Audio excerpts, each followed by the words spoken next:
Hello everyone!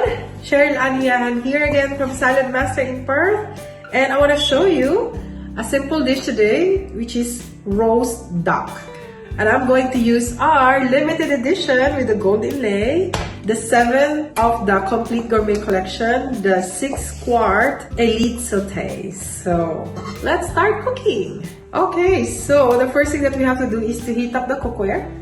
And while waiting for that, let's prepare the duck. So what we did was just to wash the duck and then pat it dry. And then we will rub some Chinese 5-spice, black pepper, and salt.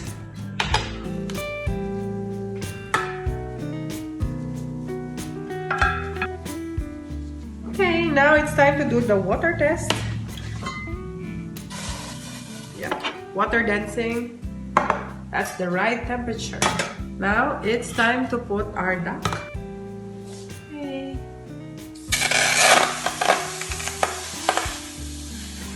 So let's just sear both sides for about 10 minutes on medium heat. Okay, after 10 minutes, let's flip it over.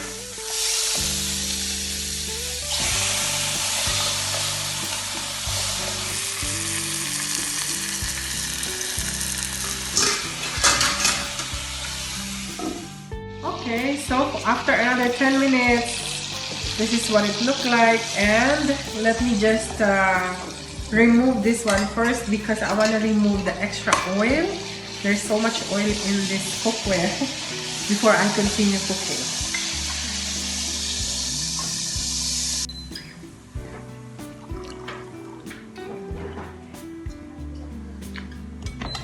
Let's put it back.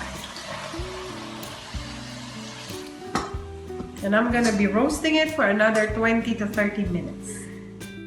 After 30 minutes, our roast duck is done. And let's see, very nice color. And we can make a gravy out of this juice that we gather from the duck. And so if you want to roast some veggies as well, you can do it. So it's more colorful like this. And this is our finished product, our roast duck, using our 6-quart elite sauté.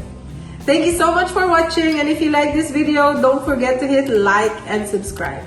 Bye for now. Thank you so much for watching.